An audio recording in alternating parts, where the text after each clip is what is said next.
कलयुग के कोहिनूर राजीव भाई को अवश्य सुने और अपना जीवन सुखमय बनाएं। सभी के लिए बहुत आवश्यक है जानना, विशेष रूप से यहाँ जो माताएं आई हैं उनको तो ये बहुत जरूरी है। वैसे तो पुरुषों के लिए भी जरूरी है, भाइयों को भी जरूरी है, लेकिन माताओं से इसका कनेक्शन है सीधा सीधा। वो ये है कि जब भी आप भोजन बनाते हैं और खाते हैं तो कभी भी भोजन में दो चीज एक साथ ऐसी मत बनाइए जो एक दूसरे के विरोधी है, तासीर में एक दूसरे के उल्टे है। तासीर में एक दूसरे के उल्टे होने का माने कोई ठंडा है कोई गर्म है, ऐसी चीजें एक साथ मत बनाइए। कोई एसिडिक बहुत ज्यादा है कोई एल्कलाइन बहुत ज्यादा है, ऐसी चीजें एक साथ मत बनाइए। तो मैं सीधे बात पे आता हूं, ज्यादा उसको घुमाने की बजाय, कि आप जिन चीजों की एक दूसरे के विरुद्ध तासीर है उनको साथ में ना बनाएं ना खाएं। जैसे दूध और दही दोनों एक दूसरे के विरोधी है। दही जो है ना एसिडिक है और दूध एल्कलाइन है, दूध क्षारीय है दही अम्लीय है, ये दोनों साथ में नहीं खा सकते। खाएंगे तो जहर और आपके 20 रोगों का ये कारण बनेगा, दूध और दही साथ में खाएंगे। इसी तरह से हमारे रसोई घर में प्याज है, प्याज कभी भी खाएं तो दूध के साथ नहीं खा सकते, क्योंकि समस्या फिर वही है, प्याज बहुत एसिडिक है दूध बहुत क्षारीय है, दोनों साथ में खाएंगे तो जहर। तो जब भी प्याज खाना है, कच्चा खाना हो या सब्जी में खाना हो, दूध की कोई चीज उसके साथ ना हो। खीर खानी है तो प्याज की कोई चीज साथ नहीं होनी चाहिए, और प्याज खानी है तो दूध की कोई सी चीज साथ में मत खाइए। प्याज के साथ जो दोस्ती है वो दही की है, दही के साथ भरपूर प्याज खाइए, दही में प्याज डाल के खाइए, प्याज में दही डाल के खाइए। हम कई बार सैलेड बनाते हैं ना, दही का उपयोग करते हैं, तो प्याज दही बेस्ट कॉम्बिनेशन है सैलेड का। तो दही प्याज का कॉम्बिनेशन बनाइए, प्याज दही का कॉम्बिनेशन बनाइए, दूध उसके साथ नहीं, तो दूध के साथ दही नहीं, प्याज के साथ दूध नहीं।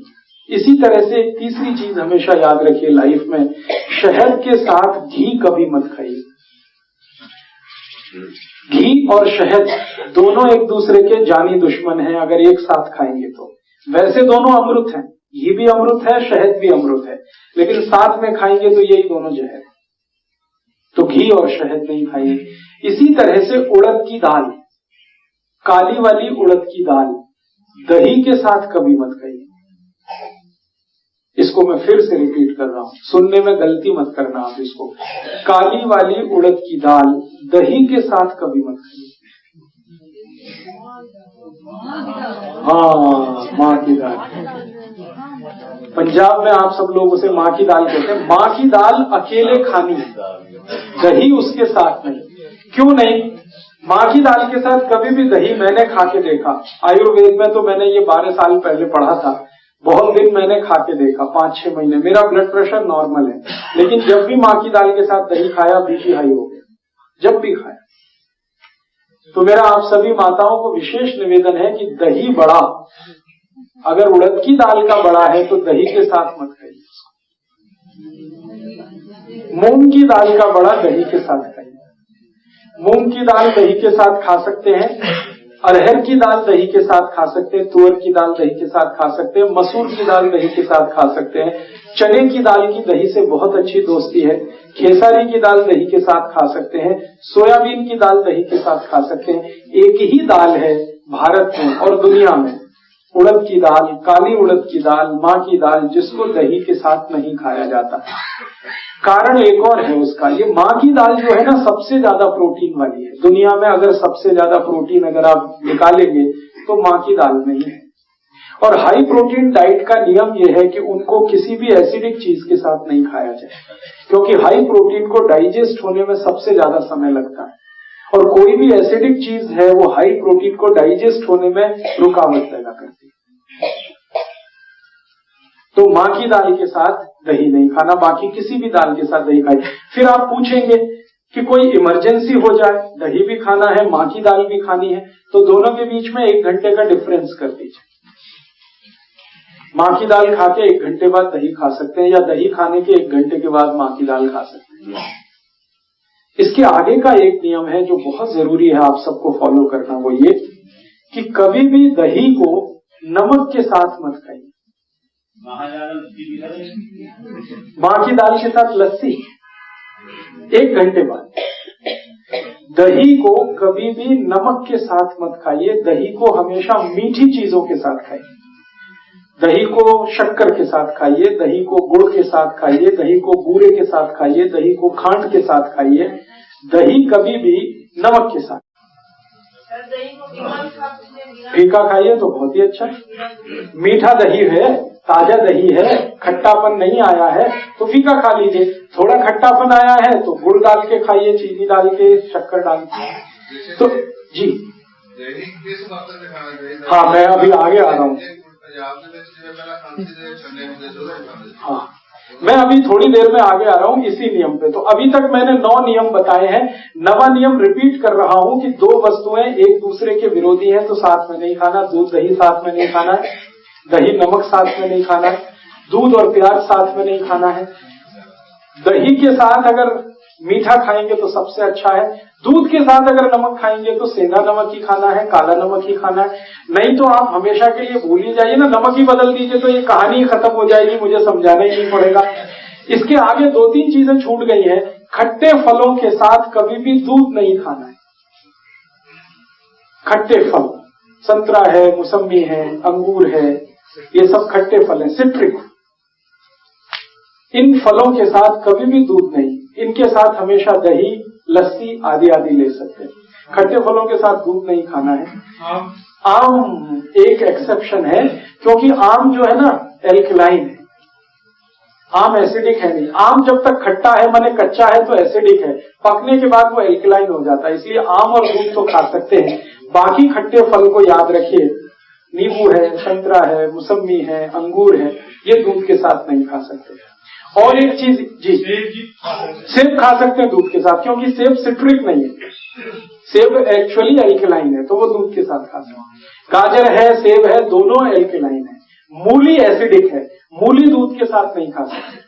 गाजर दूध के साथ खा सकते हैं, सेब दूध के साथ खा सकते हैं, चीकू दूध के साथ खा सकते हैं, केला दूध के साथ खा सकते हैं। जो एसिडिक चीजें हैं वो दूध से अवॉइड करिए, दूध के साथ मत लीजिए। और एक छोटी सी बात इसी में जोड़नी है, कटहल की सब्जी कभी भी खाएं तो उसके साथ दूध मत खाइए।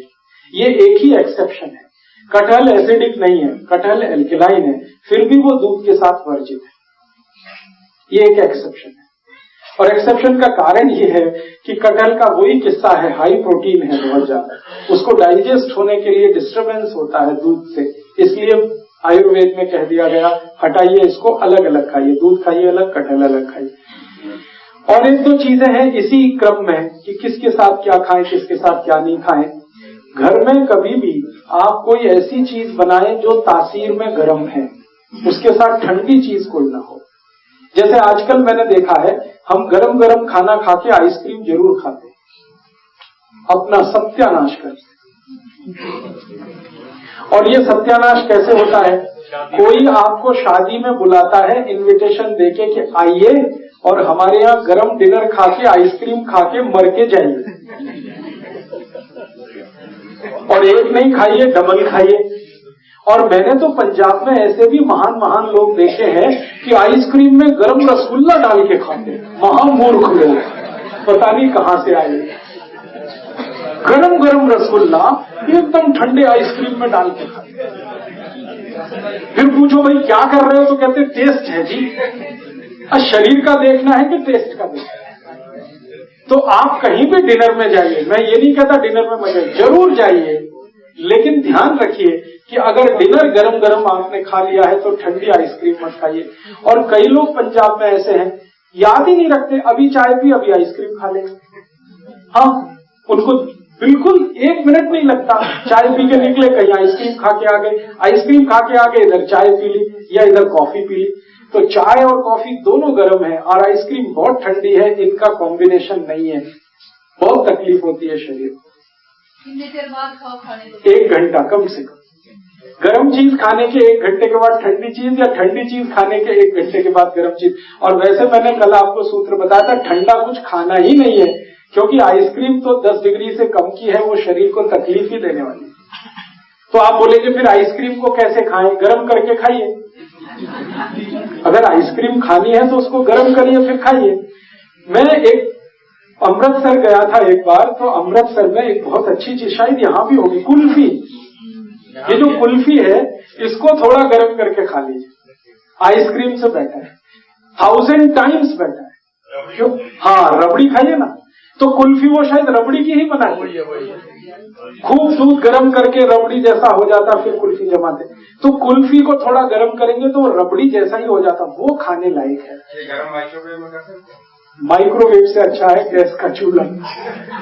तो आप जो है रबड़ी खाइए, आइसक्रीम छोड़ दीजिए, कुल्फी पे आ जाइए और कुल्फी को हल्का गर्म करके खाइए, वो आपके लिए बहुत मुफीद है। कारण एक ही है कि आइसक्रीम में जितने केमिकल्स हैं कुल्फी में एक भी नहीं। कुल्फी में दूध ही दूध है, वो भी अच्छे से गर्म किया हुआ है, बस उसको ज्यादा ठंडा कर दिया तो वो जम गया है। आप उसका ठंडापन निकाल के खा लीजिए, और करके खा। हाँ, और नहीं तो एक आखिरी ऑप्शन बताता हूं, खाना ही है आपको, तो मेरा ये कहना है कि उसको सलीके से खाइए। जैसे आप कुल्फी खा रहे हैं ना, तो उसका तरीका ये है कि पहले उसको मुंह में रखिए थोड़ी देर, कुल्फी का टुकड़ा काट के मुंह में रखिए और उसको घुमाइए, तो जो लार है वो उसको अपने आप गर्म कर देगी। जब हल्की गर्म हो जाए फिर अंदर ले जाए। ये लास्ट ऑप्शन है। जब खानी ही है तो मेरी बात तो मानिए, उसको गर्म करके खाइए। खानी ही है तो थोड़ी देर मुंह में रखिए, उसको घुमाइए, थोड़ी लार से वो गर्म हो जाएगी, फिर आप। राजीव भाई को लाइक करना ना भूलें।